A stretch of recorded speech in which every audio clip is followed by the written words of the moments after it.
Hello, world, and welcome back to another episode of Practicing Awakening from the Meaning Crisis. My name is Sarah, and I'm here with my friend Lizelle. And today we're going to be talking about episode 20, which is called The Death of the Universe. So to get us started, I'm going to pass it over to Lizelle for a quote. Hello, world, and welcome to the death of the universe. So I'm going to start with Tariq. I thought he explains something important about this aspect quite well. The castle of undoubted certitude is not built on the rock of reality. The inability of our modern human to have a full encounter with reality makes his doubts as well as his certitudes unrealistic. He puts both in the wrong place. He doubts what is practically above doubt, and he is certain where doubt is adequate. Above all, he does not admit the question of meaning in its universal and radical sense. The question is in him, as it is in every man as man under the conditions of existential estrangement. But he cannot admit it because he is without the courage to take the anxiety of emptiness or doubt and meaninglessness upon himself. Thus far, our Tariq. I think there are other quotes from Tariq that I like perhaps better. No, I'm just kidding. Yeah, But that's why I said Tariq will be proud of us of facing the anxiety of non-being. Yeah. Which I think we've kind of briefly mentioned in a few episodes, just of personal experience with this.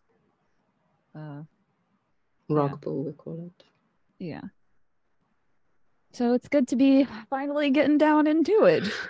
I mean, to put words to it, it really does help to have someone so equipped with that much wisdom that John has to describe in words what it is that I'm feeling when I hit those existential moments of nothing is real. And this is a shared humanity rock pool moment. All of humanity were basically like, what the fuck? So no, we are not alone. Even though the universe might be dead, we are not alone. Yeah. And it's just not something we talk about, because how are you going to put that into words with somebody else where it doesn't seem like you're insane or nihilistic and, in a condition where you need help. So, yeah, seems to be a little bit off limits to kind of talk about too. So here we are. I think. What were you going to say? I think it also relates to the thing that we talked about, the denial that most people are in. I think that's also why it's off limits to talk about.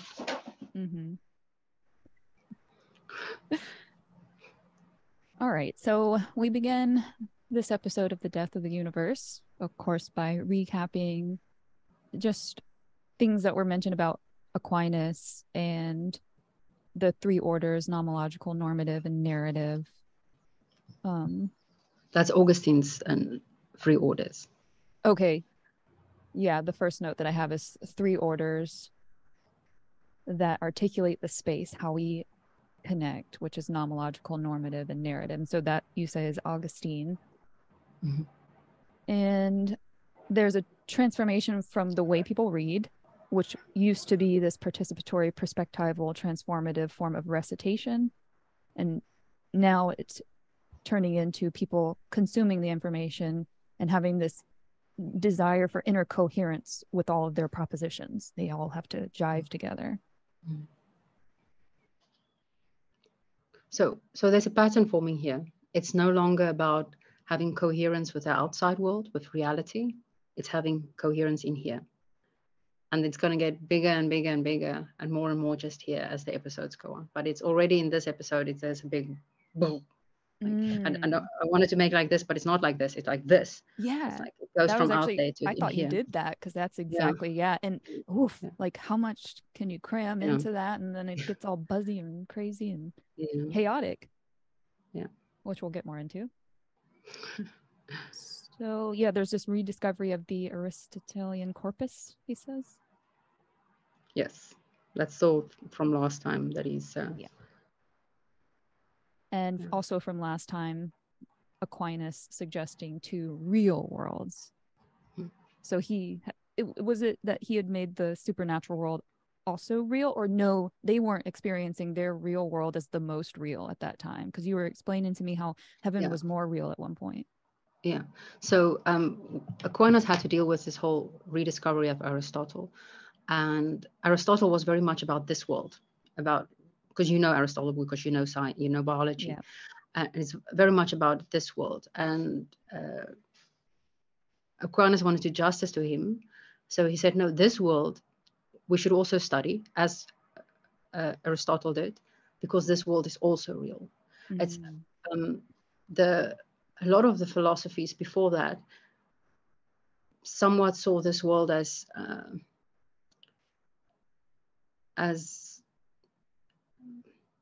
a shadow of reality.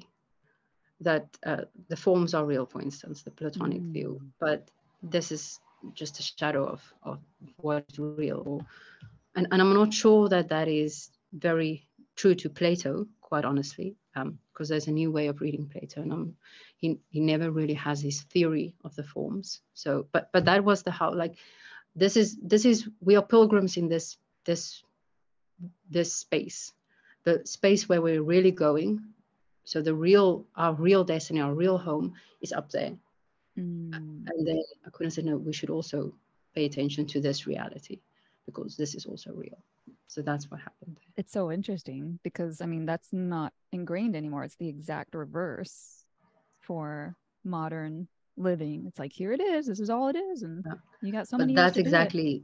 that's exactly why John said last time, Aquinas or his followers did not really know what they were doing, because as soon as you make this world real and more focus becomes on this world, the supernatural world becomes more and more irrelevant. And ta-da, here we are. Yeah. Wow. It's so interesting to think about that evolution. So the yeah, there's just like that issue between reason and faith. And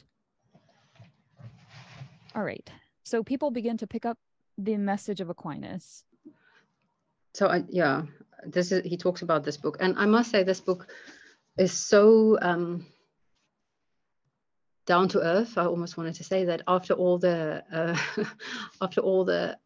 Gnostic texts, this was a saving grace to reading this book. Actually, it was nice. And his history, and I love history. History always makes me feel grounded, as if I'm sinking back into my history as well. So this was a lovely book to read.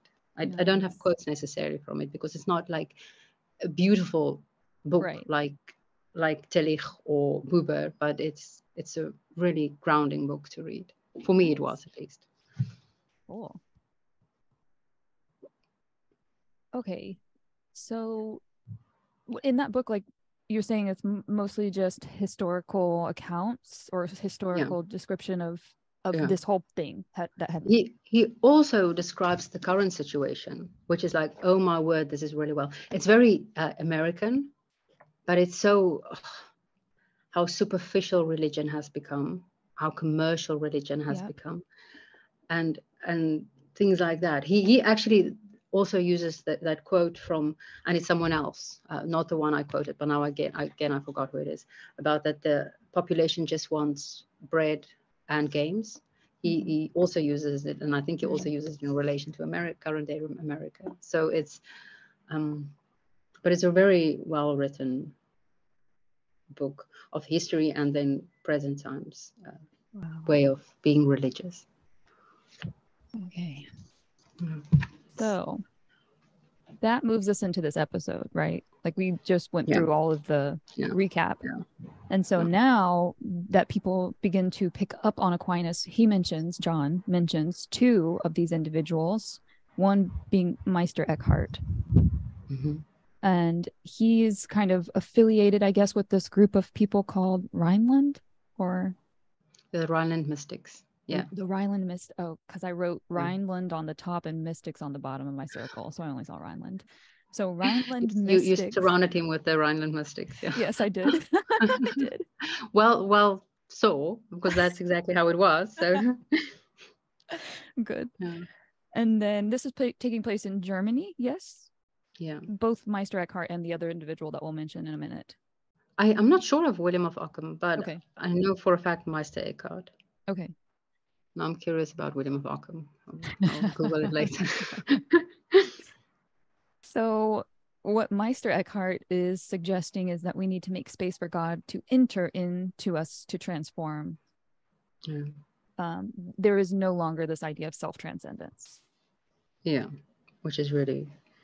Anagoge disappears. So self-transcendence disappears. There's a change in the normative order, I wrote down.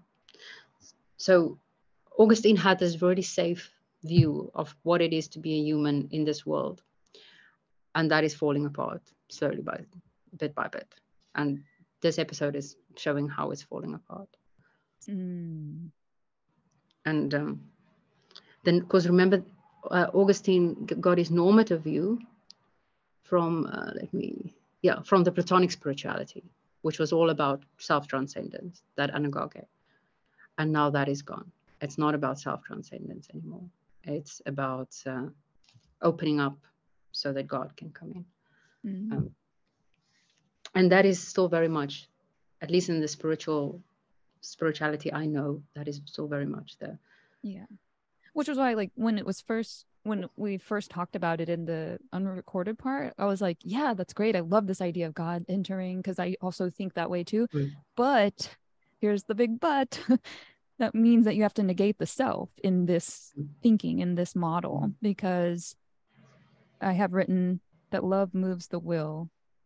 Love is the way the will moves. So that was the old thinking, is what you said earlier, right? When the will negates itself, that's love. That's a new way of thinking, that self-negation of the will is love. And makes self-negation and inner conflict central to spirituality. He says, I perpetually have to negate myself. Yeah. And you can see the psychological difficulties in that. It's just like screaming at no. Just you get, I don't know, like I can get where this idea, and we've talked about it too. I mean, the Buddha, asceticism, like denying all of my desires because I need to inhabit this being mode. So I'm not going to, take, because I want to get back to that being mode. And so here it's a similar thing of that asceticism, that self-negation, that I'm going to not fulfill my own desires. Even though that evolutionarily, this very same machinery that it makes you adaptive. There you go. We brought it in. So yeah, it's like you can see why this would be valuable, but at the same time, there's that big but of self-negation. Yeah. See, wisdom changes. He talks about wisdom used to be the capacity for educating yourself, and self-transcendence to improve your meaning in life. And wisdom is no longer part of spirituality. It's not about educating yourself or debunking your bullshit. It's about negating yourself. And which is also, there's something beautiful, because we talk, like I said, we talk often of us being vessels through which agape flows, which is from this. It's from the Rhineland mystics. He uses exactly like that.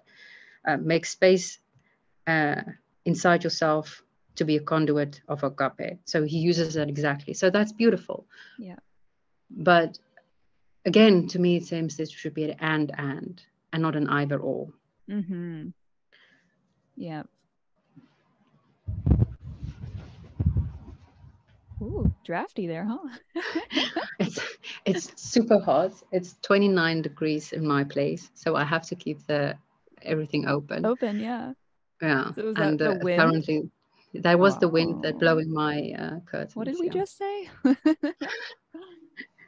and And the wind is like, yes. oh, there he comes again. Oh. We're gonna get more into how the wind is alive later in this episode. Oh yeah, I So, forgot. The wind is dead. Forget about everything yes, that it we has just no said. life. It's meaningless. This Oh wind. no. Okay, so do you want to move into William of Ockham then? Or do you have anything left on Meister Oh no. Eckhart? William of Ockham is my next sentence. Okay, so he's kind of fixated on terms. It's in language, the patterns that we find. And some of the first things that John says here is God's will supersedes his reason. Mm. And I think we wanted to maybe pause there instead of love. So God's will supersedes his reason. God asserts he has raw power. Yeah. And there's no rationality behind his power. And I knowing John a little bit, I can imagine that is something he would not necessarily want to subscribe to. That reason is excluded from the way of being of what is ultimate.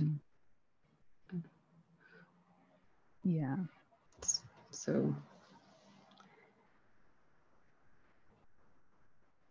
So the power comes from the language, whatever patterns you are making by how you speak about them.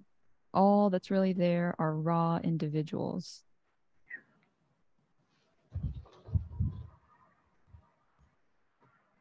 Yeah.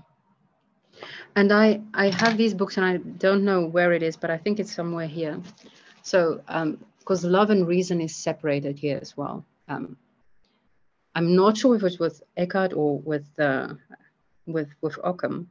The will superseding the reason also then separates love and D. Schlichter writes a lot about how love and reason is actually two sides of the same coin. So this is a nice antidote to that. Nice. Also reason not being important. And I love this cover because it's a clay pot. Yeah. It's so like we who have this power within us as mere vessels of clay. So it's really. And you quoted that too from your Afrikaans Bible, right? Yeah. The clay vessel. Yeah, nice. Very nice. Okay, I see us moving into the Black Death. Okay, yeah. Let's go into the Black Death. Let's go deep into the Black Death.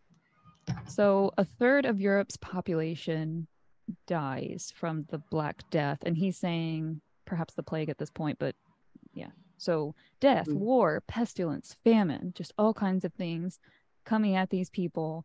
Even the church creates the Holy Inquisition to find Cathars, the heretics, he says. Yeah. And it's very similar in this way to the Hellenistic domicide.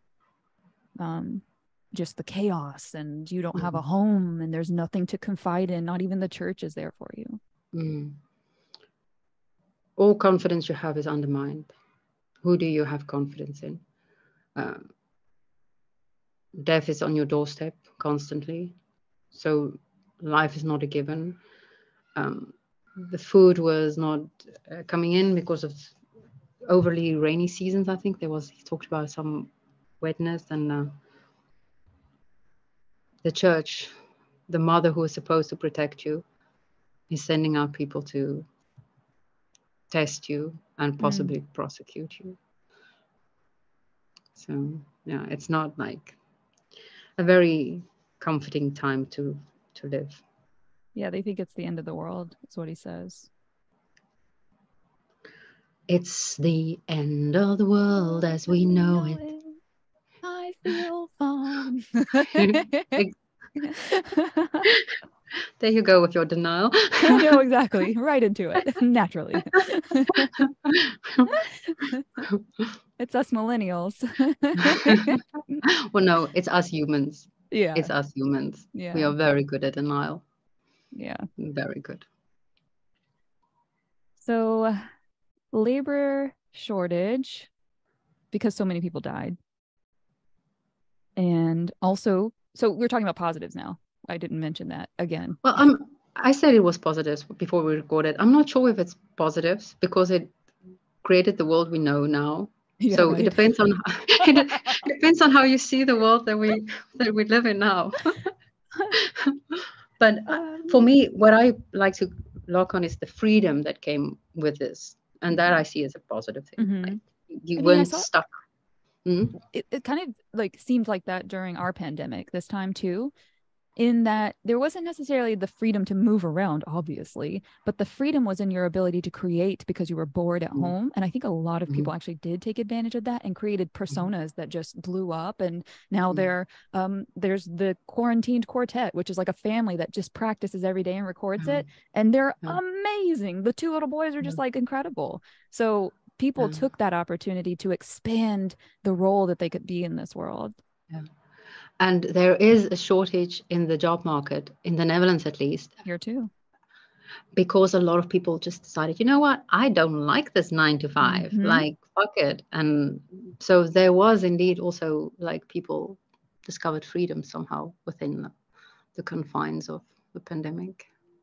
It mirrors some of the things that developed in this era that we're talking about with, like you said, I mean, even the labor shortage, and not necessarily, I think, for the same reasons, although we did have a lot of people die, but like we were saying, like it was not a third of exactly. the population. Yeah. So it was just a preference for our pandemic of recognizing, hey, actually, I don't like this lifestyle that I live. And so this afforded an opportunity to, okay, well, while I'm bringing in checks from the government, let me, try to figure out what else I can do. So it gave that ability to freely move almost in like the virtual space, because it's online. Businesses boomed, and delivery services boomed. So there's still freedom to move around, but it was still just moving around goods and ideas. And so there also was this development of selling labor, which is something that people benefited from during the pandemic too. Changing your status through your own efforts. Before you were locked into a rigid social structure, but chaos makes space for transformation. A star can only be born from within chaos. Something like that, Nietzsche said. And only chaos can give birth to a star. I think so. That's nice. So reality is the chaotic backdrop in which a battle of wills is occurring. So the will became very central, like with the previous two guys we talked about. It was about the will, negating your will for the Rhineland mystics, or the will above reason for Ockham. Yeah, Ockham. I don't, what is this? William of Ockham. Yeah. So the will became very important in the religious way of being then. And so the will here as well. Also then in their day-to-day life, it became to them the will. And here you see then an asserting of the will, actually, not a negation of the will. Because through your will, you can make things happen in your life, they discovered. That's really interesting. It's funny that his name was William, and then you kept saying the will. What is his name again? Thank you. No. The guy with the will, the guy that was about the will. What is his name? Will. Okay, now I won't forget it. That's awesome. Thank you for that connection. There was also, and will kind of sounds like wool, and you were talking about a book about a woman selling wool, and I didn't know if you had retrieved that. This is an awesome book. I haven't read it in a while. I've got the Dutch version, but the English name is also there. The Pillars of the Earth. And there's a character, Eileen, I think. Alina. who is like a woman, and it's a very well written. There's a master builder, Tom, which builds cathedrals. So I want to read this again because the cathedral building thing is coming back to me quite big. And then there's a witchy woman, Ellen, I think is her name. So it's a really cool, but this woman selling wool does exactly that. She buys wool, then travels far, and then sell wool, and she becomes pretty rich because of this endeavor of hers. And yeah. So when he said that, I had to think of this book. I was like, oh, I have to read this book again. Yeah, because he said, I mean, that's, the turnaround of before markets are established and getting that idea of, hey, I have something valuable to you and you have something valuable to me. And, I know they were doing like probably bartering system prior to this, but it's different than traveling far and selling and coming back with money, with coins. That's different. And banks, that's because people were like, banks were also like shot up in this time because like, oh, why don't you just give me a note and then I can put it on I have a same like Hassan, kind of when you rent a car and you pick it up in one place and you drop it off at another place. It's but they work together, so you can do that. So yeah. Yeah, there's a social experiment happening here, is what he says, that commercialism is on the rise, which created some problems, but also solutions that we still use to this day, like banks and insurance and shared risk. Shares in companies, in corporations. It goes really well to play on or to highlight the words that we still use today. We share in this body incorporation of risks and benefit. So yeah, it's the world that I know. This is the world I live in. Yeah, the state begins enforcing these contracts. Therefore, the corporate state or the corporate state has nothing to do with the church or the aristocracy. So there's this secularization too, which is, I mean, for us in the States, it's separation of church and state, I guess. Is it a similar kind of concept where that we is have this separate entity? Yeah, that is, I think it's with the Reformation that became like a big deal. Like you have to separate the church and the state. Okay. But this just happened. Like this the church didn't apparently have say over the legal documents of the corporations. So that's the church weren't no more weren't any longer necessary. They weren't, because I think a little bit after, because there was in the Middle Ages, like the church always tried to, assert their influence, of course, on everyone. But so the legal separation only came later, I think. But it happened in principle, practically it happened that people didn't have to go to the church for security anymore. They could go to the banks or the insurance company or to the law courts with their documents and things like that. So a secular alternative was born and the supernatural world became irrelevant. Yeah. Yeah, there's the introduction of Arabic numerals for math, algebra. We're now jumping to that word. Are we? Oh yeah. Yes. See, I wasn't gonna say it. I just skipped it. I just said Arabic numerals, but psychotechnology. Sorry, Rebecca. We have a new psychotechnology from the secular state, or several, I guess you could say. The logic-based Arabic numerals, no longer having to draw out your Roman numerals and add them together and do all that stuff. You have variables that are represented by letters and so what happened 0. Because of commercialism, people are like, okay, I need to fasten up my way of processing things, and I need to better be able to sell, so we need new psychotechnologies.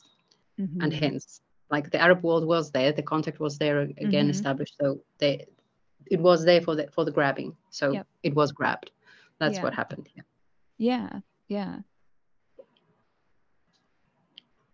Even like improved celestial navigation with Aristotle, plus this new math. And then they were able to observe the heavens, he says, way more carefully. Mentions Mars retrograde, lots of nice animation with his hands and sounds. And yes, it's I can't exactly how remember it the is. exact sound, but it's something like woo, woo. Something that's Mars retrograde, people. Yes, I hear it every time it happens. But with this idea of Earth being central, the heavens do seem chaotic because Mars retrograde, Mercury retrogrades, Venus retrogrades, Jupiter, Saturn, Uranus, Neptune, and Pluto, they all retrograde. The sun and the moon are the only two that don't. So I thought the sun stood still at the solstice and then went back. But is that not retrograde? it's not retrograde. So retrograde happens, let's see if I can explain. When a planet that is going around the sun, from our geocentric perspective, it's taking its turn around the sun, and it appears to be 2D. So instead of going in a circle, it goes like this in the sky. So when you're measuring it, just like the sun, we see the sun rising in the east and setting in the west, you get that same pattern. So you can watch over time, over months. You got a landmark that you're watching this planet move every day. It's moving a little bit more. Wait a second, it's stopping. It's not moving anymore. And now it's going back towards the landmark that I established. And that's retrograde motion. It's just the planet making its way around the sun, but in the 2D perspective where it's like that instead. Okay. All right. So this is why Copernicus says the math is better if you put the sun at the center.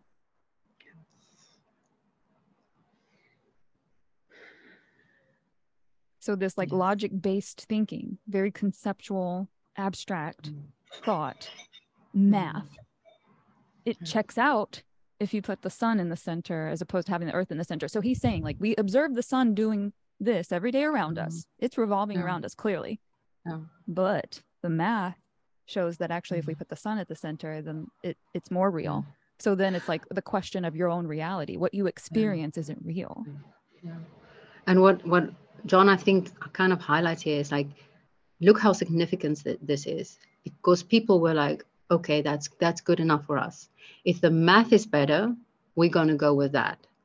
Never mind what we see, even if it's our sense organs are working and it's a clear day and we are stone cold sober, as he says, and we agree with each other, we're going to go with the math. In math, we trust. Trust.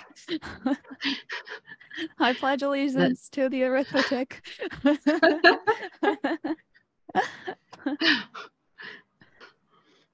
Okay, so yeah, our senses are completely irrelevant, maybe.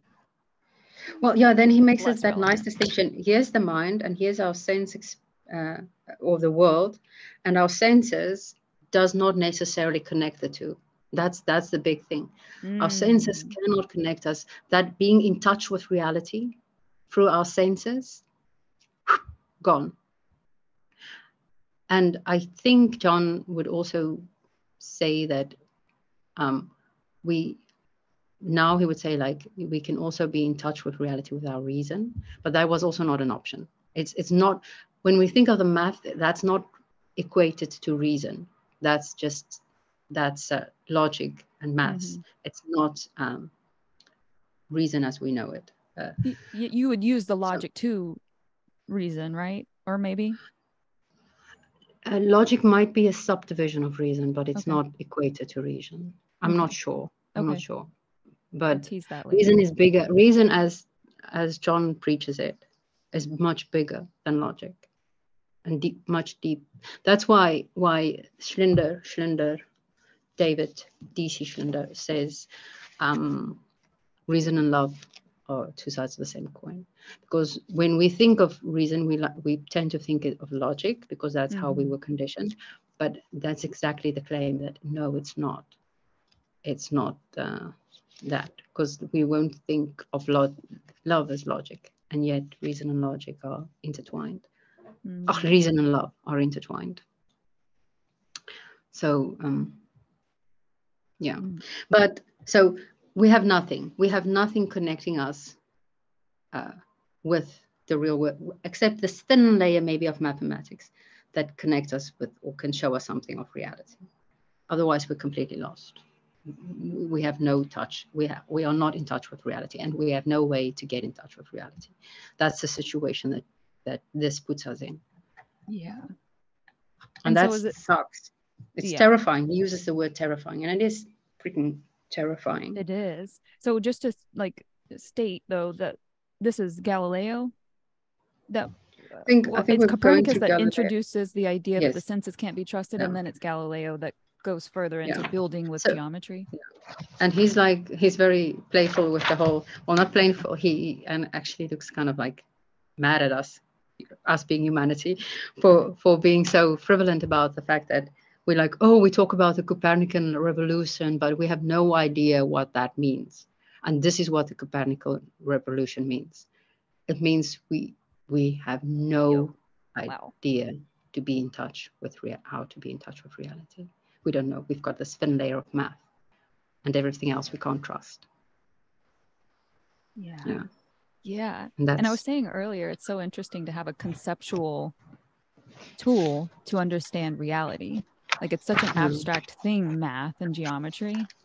And we'll get more into that too, I think, here in a little bit. But in effect, Galileo is the one that kills the universe, even though Copernicus is the one that offers the idea of, hey, if you put the sun in the middle, the math works out better. So he's really innocent with his suggestion, just like, trust in the math. In math we trust, like we said. But most important, not necessarily in math we trust, but in our senses we cannot trust. That is what's most important there. Okay. Yep. Yeah. Good distinction. And not only in our senses, in like the whole Aristotelian thing, like how do we know? We lost that because how Aristotle said we could know? No, that proves that it's all an illusion. Oh, John gets very enthusiastic about it. Like, or is it later? It might be later. No, I think it's here. Yeah. We are all wrong. It's an illusion. And what else isn't an illusion then? Yeah. So it's big. Yeah. So that's the Copernican revolution for you. And now we get to Galileo. The Galileo goes and finishes it. He pulls the trigger. Oh, that's so well said. Yeah. It's like Copernicus just kind of like choked the universe, like, with and inertial there was still motion. I don't know. I'm like catching a punch or something if it's inertial motion. Just like knockout. How do you kill something or someone with inertial motion? Inertial motion. Blast it into another universe. So yeah, but say the whole sentence because it's so beautiful. Galileo kills the universe. Kills the universe with inertial motion. Yeah. I just have an arrow here with inertial motion, but that's how I read it earlier. It was Galileo kills the universe with inertial motion. Things move because random external force. Nothing is acted upon on purpose. You are an island of purpose. No purpose in the universe, and that's why it's dead. And then I'm going to read again that whole thing that he says, because it's like, bam, John almost kills me with is this inertial movement. You are now a little island of purpose in a vast desert of purposelessness. You are alone, an ontological castaway, all by yourself. You are weird and strange. And most importantly, you don't belong. And the universe is an indifferent machine. I mean, it cannot be more, I don't know, apparent in the themes that come up in our political discussions now. Like,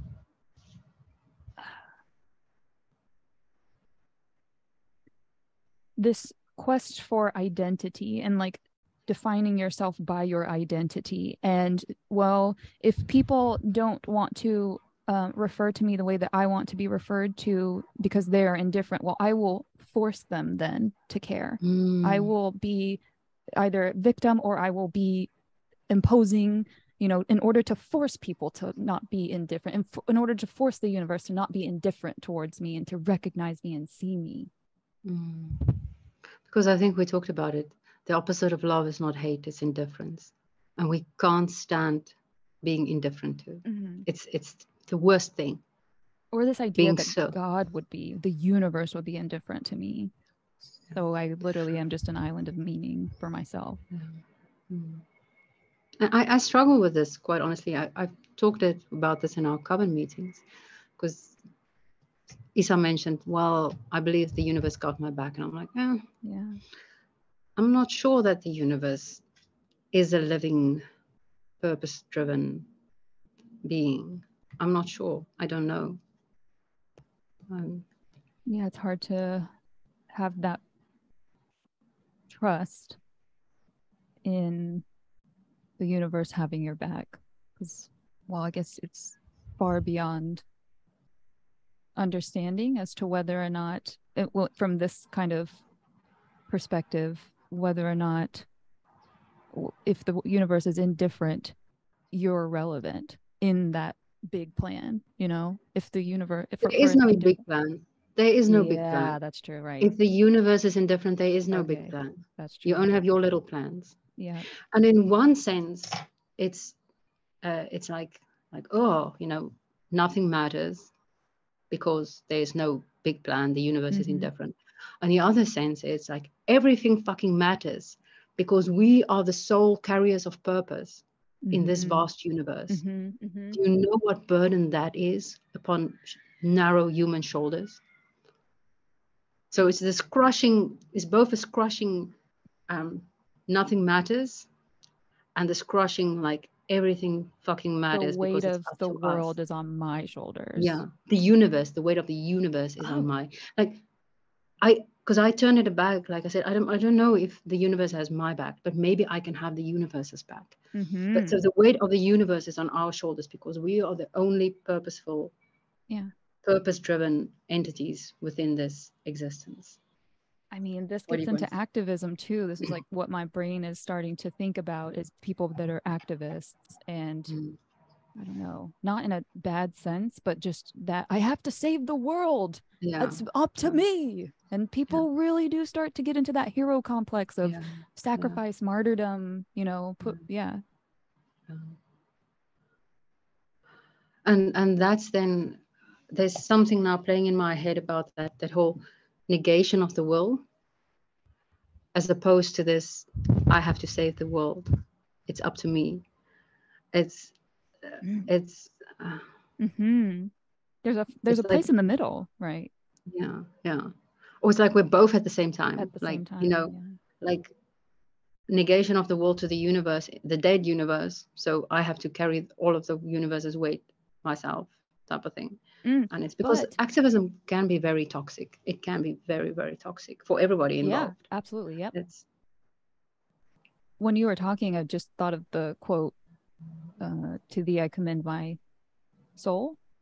When Jesus that is is on the very, cross. very weird that you think that. Because I told you I'm going to end with a very sad quote. We're too connected, sister. So yeah, that quote of to thee I commend my soul is this idea of, okay, that's kind of how you can have that balance of surrendering but still, like, that's an extreme. To which we, because there's no we in this viewpoint, in this point of, everything's become secular. Yep. So there's no supernatural. Right. And the natural world is indifferent because it's not living, it's dead. So to which we do you commit your soul? Oh, but this is still the thing. This is still the problem that people have, is what altar do I bring my blessings to? What do I devote myself to? Yeah. If I don't have a God to do it, then what can I devote myself to that is I don't even know, some people it may not be questioning whether or not it's beneficial to the collective, but maybe like beneficial to myself, or if that's not the thing, then what is beneficial to everybody around me, even if it excludes me? That's another complex. So That's that self-negation again. yeah. Like sacrificing yourself for agape or love or whatever. Mm-hmm. Yeah. Yeah. So um there's also this mention of matter in this discussion. So we were just talking about how the universe was killed by inertial motion. And so there it is. Bye There's bye. an understanding of matter based on an old way of understanding, which was a potential for information. So I'm assuming like you can go to objects will give you information about the world. And now, because we've decided that maybe the senses aren't so trustworthy, the matter is actually that which resists my will. Mm. I don't, maybe the senses can't be trusted, wasn't really part of that, but that which resists my will is what matter is now. So can we like break That's that all that open? matter is now. So it is connected indeed. Like matter, we could know by touching. We could be in touch with reality through matter, but that's not an option anymore. But now at least it resists my will. So that's all we have, I think John says. There's something resisting my will. Thank God there's something. It's yeah. Or thank, I don't know who to thank. Right. Thank nothing. No, yeah. Oh gosh. Well, now that I've said that, it starts to illuminate some things about that way of thinking. Because the no thing is also something. Mm-hmm. There's also a lot of depth and meaning in no thingness, Yeah. but not in nothing. Yeah. That's, yeah. Yeah. Mm. My tripod is getting hard. Wow. Sorry, what? No, the chair. My palms. Yeah, I'm turned on by very strange things. The universe is dead. Ooh, yeah, yeah. It was just a really odd statement, especially to hear from you. And just like that, I was like, But huh? it feels relevant because the tripod is a spiritual sacred Yeah. symbol that I'm Yeah. sitting on. Mm-hmm. And I'm very much aware of the fact that it's pressing against me at the Yeah. moment.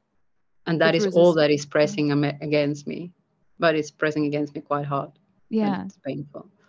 Yeah, I mean, like It's touching things, like even if the mm, senses aren't so, it's like something's resisting me. Like if yeah. I try to swing my hand that Yeah. way, it's gonna hurt. You know, something will, there will be force on it. So Yeah. somehow it's going to hurt. So Yeah. clearly that's what objects are, is something that resists my will. Yeah. Yeah. Um, Now, who's that philosopher that another philosopher said everything is an illusion, and then he kicked a rock and they said, I defy your theory. I can't remember who it I was, but love it that was good. guy. I don't know, but I There's appreciate philosophy it. for you. A living philosophy. Speaking of living, lifeless universe and isolated wills. That's what we have Yes. here now, a lifeless universe, and each of our wills are isolated and resisted by objects in our environment. Mm. But again, it's this isolation that's Mm-hmm. that's gonna get worse and worse as we go along. I have written down, we no longer have a concept of what evil is. Mm. So I'm wondering how that relates, because I didn't write a bridge for myself.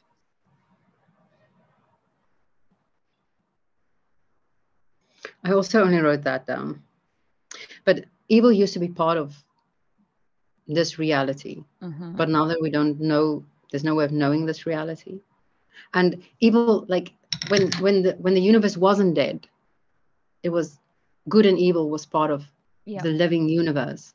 The dynamic But between them and always overcoming one another. yeah, Yeah. but now the universe is dead. So there's nothing good and there's nothing evil.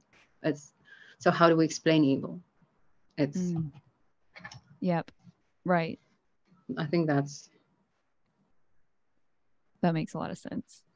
mm, There's no even a concept of evil because it's just like, no, it's indifferent. It doesn't, Yeah. there's nothing. So Yeah. what is evil?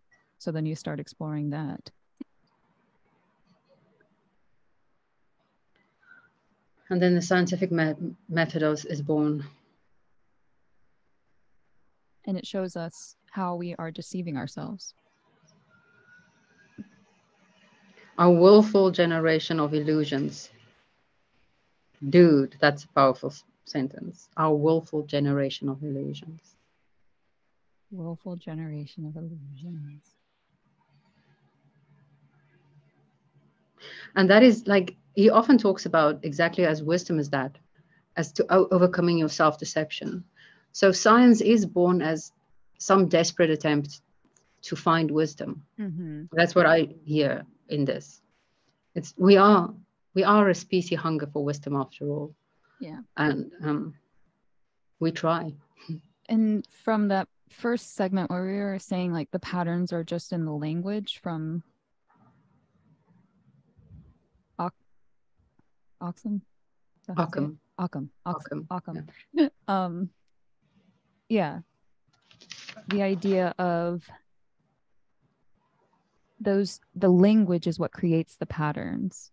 So therefore, like all the things that we're labeling, all the titles that we're putting on things, this is all things that we've constructed. Like that's not actually real.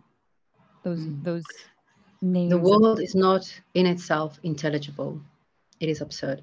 And that is a big thing. Like, so yesterday I joined a course of John online one of these weekends, and he did his Neoplatonic contemplation, and he started by mentioning two I words that's important in his now making meaning. It's one is the imaginal, which we will get to. We have hinted at that. It's like that play, that serious play, like a child. And then the intelligibility of reality is really important in his worldview for making meaning. And in this, exactly the worldview that is now portraying here, there is no intelligibility. Okay. The world does not have intelligibility. So it's then would it be just imaginal? No, imaginal is good. No, it is. It's that absurd. It's absurd. Okay. There's Yeah. chaos. There's no order outside of our minds. It's only in our minds that is the order. So okay. That's yeah. So the next thing I have is that the math is what's real. It is in the object and therefore it is objective. Yeah. So those immeasurables, those not real things are just in the mind. They're inside here. It's all subjective. It's all an illusion.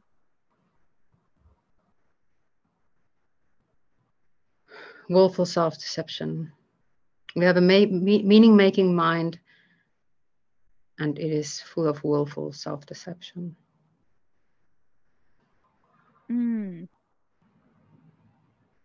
Yeah.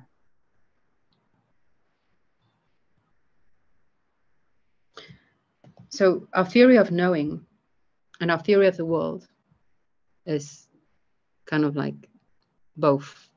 Like there, I made dots, and I don't know what I meant with the dots, but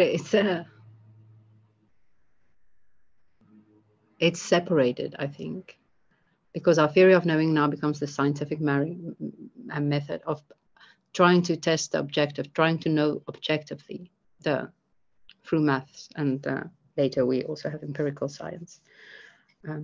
Well, Galileo already does empirical science because he does the rolling of the ball and watching the chance chandelier swing and stuff like that. But knowing the world is no longer viable for us. Like we don't, like, again, that we're not in touch with the world anymore. It's this and that, and it's separated from each other. Yeah. The object and the subject. Yeah.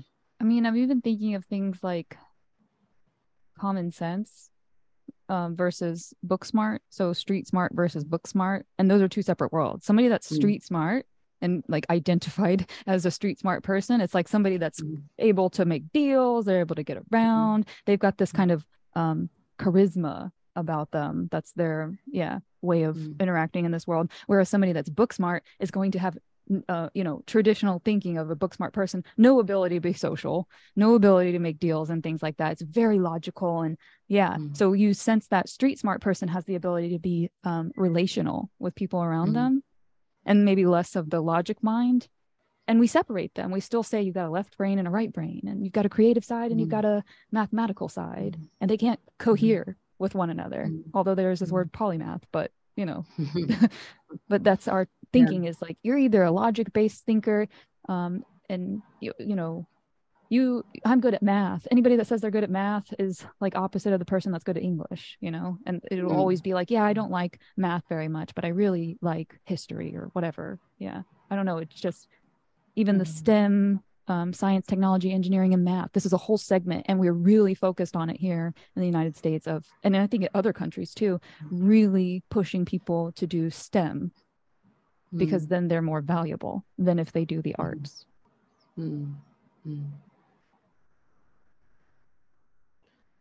Not necessarily in the Netherlands. It's a very artistic orientated country. I'm really grateful to live here. Yeah. Yeah. So what I'm thinking when you're saying is, it's like um, people seem to be, or we think people are only capable of knowing, because now I'm jumping kind of ahead, like to what John is teaching in his contemplations, for instance. It seems to be like we're saying people can only know certain levels of being. You can know the mathematical level of being and be smart in that, or you can know this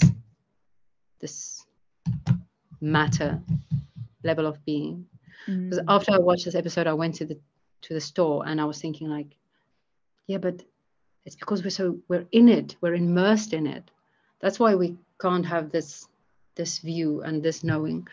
But well, of course, I say to myself, it doesn't mean it's not real, because it doesn't mean it's not real. Yeah. And yeah, I don't know what I'm saying, but but to me it feels like there's already some sort of solution in that we at least now recognize there are people that can be street smart, Yeah. and that is a real smart, that is a real way of knowing. Exactly. Yeah. Yeah. Yeah. And I think, I don't think that there's a way to know duh, know everything, but I do see myself as a generalist as opposed to a Mm, specialist. And so I feel like I do have that ability to be um, social and also logical, even though I'm mm, not either of those as much as I would like to be. But I mm, can like hold space for both of them. And, I mm, can be logical in my social world or be social in the logical world. mm, And they don't have to be so dissociated from one another. I even told you all about my like religion versus astrology. Like that's an interesting contradiction that's just coming mm, together through me. So those, mm, like bringing artful ways of thinking with logic ways of thinking, yeah, mm, mm, is a skill, I think. yeah, yeah.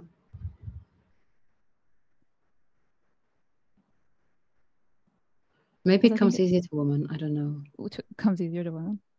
I think so, because our brains are structured a little bit differently, and we're more uh, enmeshed. Fluid. Everything is one, and yeah, as Yeah. Yeah. It's like when I was then snorkeling yesterday, and there's like this roundabout way in which I'm saying like I'm having a panic attack. I don't just say like I'm having a panic attack. So yeah, it's like descriptive, all encompassing. Like, I don't think I can do this. Well, what does that mean? Do you need me to drag you? So Hmm, yeah. yeah. I think that's where your notes ends, right? Yep. I just got that the next one's about the Protestant Reformation. Okay. So I want to say, like, he highlights like how we became immune to this trauma, because this is a trauma that Yeah. humanity suffered. Yeah. Like we lost contact with reality. That's kind of big. It's and it's just like we just don't think about it anymore because we're so used now. Oh yeah, of course, we're not the center of the universe. The sun is the center of our solar system, and then that's above. So we know like our own insignificance, and we know like most people know that. Well, it's taken for granted nowadays that the universe is indifferent to your being, although a lot of people make a lot of money teaching people otherwise. So we're kind of used to it, like we're ontological castaways. Mm-hmm. I like that, ontological castaways. Yeah. But sometimes 3 a.m. in the morning we wake up and we think, and then it hits us. Yeah, when you're by yourself at the most inconvenient time, you have that existential moment of I'm not real.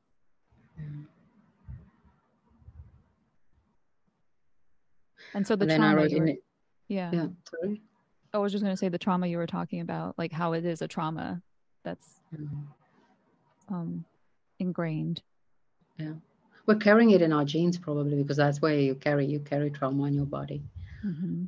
We're carrying it in ourselves, and then then he comes back to the beginning in a universe that is completely indifferent. The nomological, the normative, and the narrative order that Augustine had, and that was like 4,000 years, like carried people gone. So, because there's no narrative, because there's no plan, like we already said, like the normative is like already gone with Rhineland. Sorry, I get my pronunciation from my own country. There's no transcendence. Yeah. And the laws are, Aristotle's laws, the nomological order is like we don't know like that. We don't know. Yeah, so it's like everything just got thrown out. All the stuff that had built is now thrown out. But there was a baby in that bathwater. Yes, there was. And John did find ways to revive the baby, but I haven't actually explicitly hear him. I would like to hear that, connect this episode to his way of seeing the world at this stage, because he does speak of different levels of reality, and the meditation that he does is to help you connect to that different, to help you consciously connect to that, because he says we are connected unconsciously to that, but to help you consciously connect to that different layers of reality. So he has provided a solution, but we're not there yet. We have to stay in this dead universe for a while longer. Ah, it's so cold. Well, no, it's not. It's 29 degrees. Yes. Okay, you and your Celsius. 29 degrees doesn't sound that hot to me. In Fahrenheit. Yeah, okay, it's cold. You're right. The universe is a cold, cold place. Embrace it. Embrace the cold. Yeah. Well, I do feel like I need to do that more. Like we were talking about you being dragged through the waves and how you weren't actually then in the end dragged through the waves because compassion has been shown to you and you went to a quieter place. mm-hmm. But how maybe we need to be dragged through the waves. Like I started with Telech, he would be proud of us that we face the anxiety of our non-being and of the horrors of an indifferent universe. And I'm not always sure that I'm capable of doing that. Yeah. Also because I don't know if it's true. But my gut actually does tell me it's true. Mm-hmm. The universe is indifferent.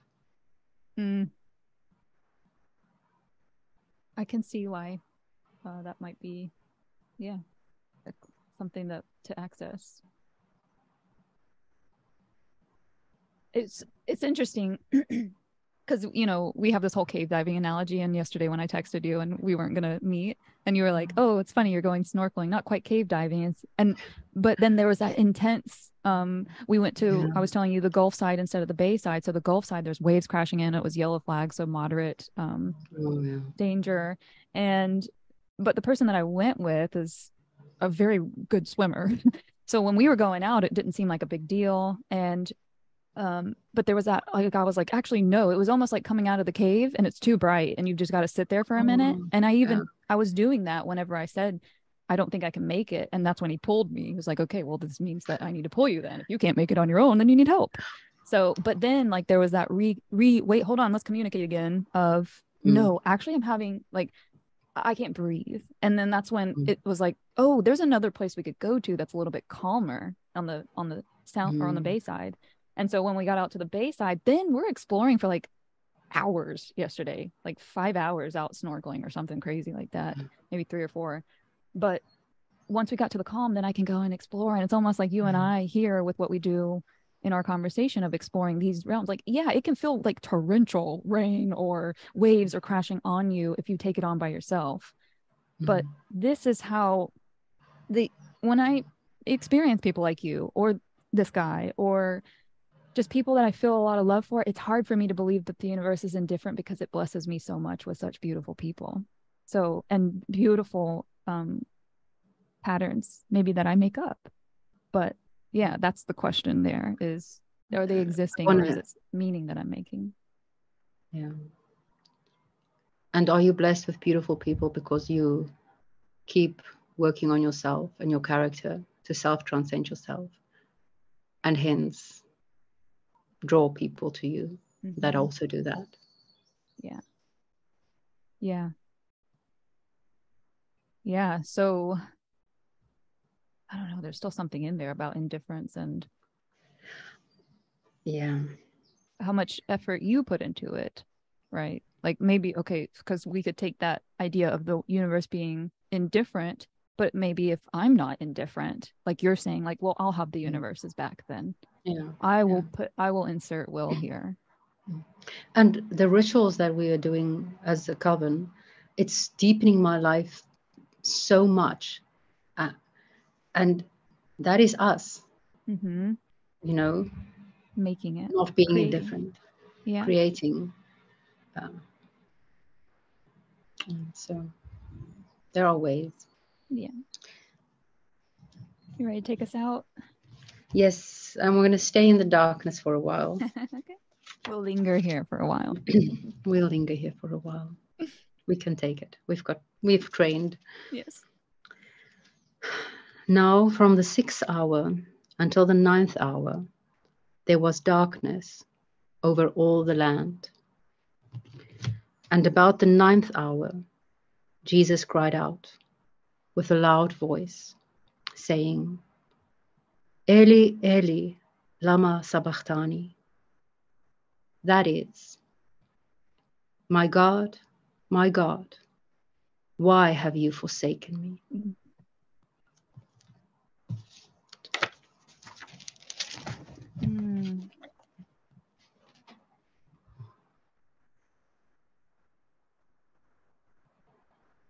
Yeah.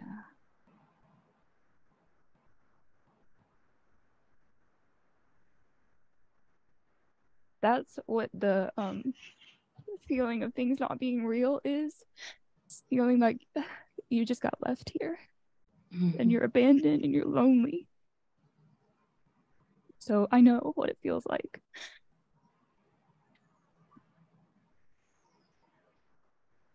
An island of meaning.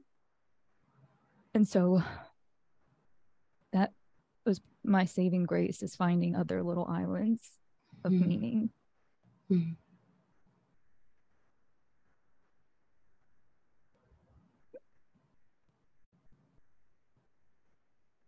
I'm glad you kept us in the darkness.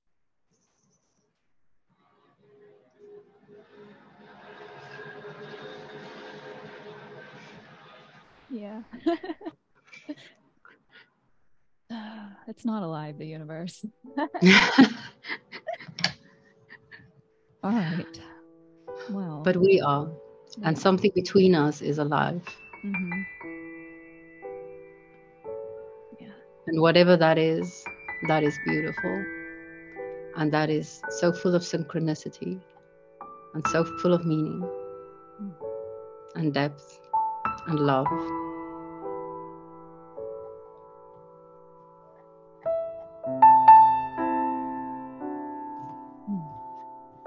Right, friends. Wow.